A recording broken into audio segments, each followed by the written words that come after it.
அண்மை செய்தியை பார்த்து வருகிறோம். நீலகிரி மாவட்டத்தில் 3வது நாளாக பரவலாக மழை பெய்து வருகிறது. ரெட் அலர்ட் விடுவிக்கப்பட்டுள்ள நிலையில் 3வது நாளாக பல்வேறு இடங்களில் பரவலாக கனமழை பெய்து வருவதாக அண்மை தகவல் வெளியாகியிருக்கிறது. உதகை, குந்தா, கூடலூர், பந்தலூர் ஆகிய பகுதிகளில் தொடர்ந்து கனமழை பெய்து வருவதால் மக்களின் இயல்பு வாழ்க்கை பாதிக்கப்பட்டிருப்பதாக தகவல் வெளியாகியிருக்கிறது.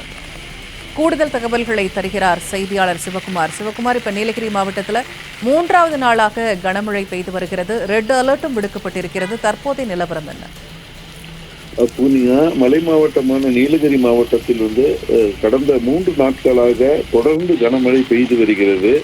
கிட்டத்தட்ட நேற்றும் இன்றுக்கும் நீலகிரி மாவட்டத்துக்கு இந்திய வானிலை ஆய்வு மையம் ரெட் அலர்ட் விடுக்கப்பட்டுள்ள நிலையில், அதாவது உதகை, கூடலூர், குந்தா, பந்தலூர், குன்னூர், கோத்தகிரி பகுதிகளிலும் தற்போது மழையானது பெய்து வருகிறது. இந்த கனமழை காரணமாக இங்கு நேற்று முதல் உதகையில் உள்ள அனைத்து சுற்றுலாத்தலம், அதாவது தொட்டப்பட்டா, படகு இல்லம், அவலாஞ்சி, பைக்காரா உள்ளிட்ட அரசு தாவரவியல் பூங்கா, ரோஜா பூங்கா ஆகிய அனைத்து பூங்காக்களும் சுற்றுலா தலங்களும் மூடப்பட்டுள்ளது.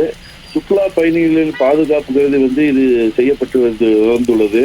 மேலும் பார்த்தீங்கன்னா கிட்டத்தட்ட கடந்த 24 மணி நேரத்தில் பார்த்தீங்கன்னாக்கா அதிகபட்சமாக நீலகிரி மாவட்டம் அவலாஞ்சி பகுதியில் 35 சென்டிமீட்டர் மழை பெய்துள்ளது.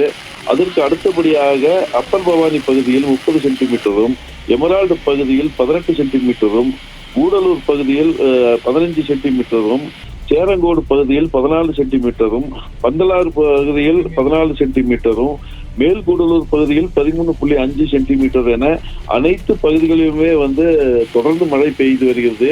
இந்த தொடர் மழையின் காரணமாக கடும் குளிர் நிலவுவதால் பொதுமக்களின் இயல்பு வாழ்க்கை பாதிக்கப்பட்டுள்ளது.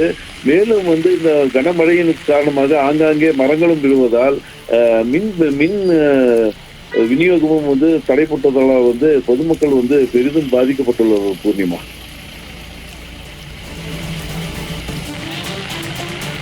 கள நிலவரத்தை பதிவு செய்தமைக்கு நன்றி சிவகுமார்.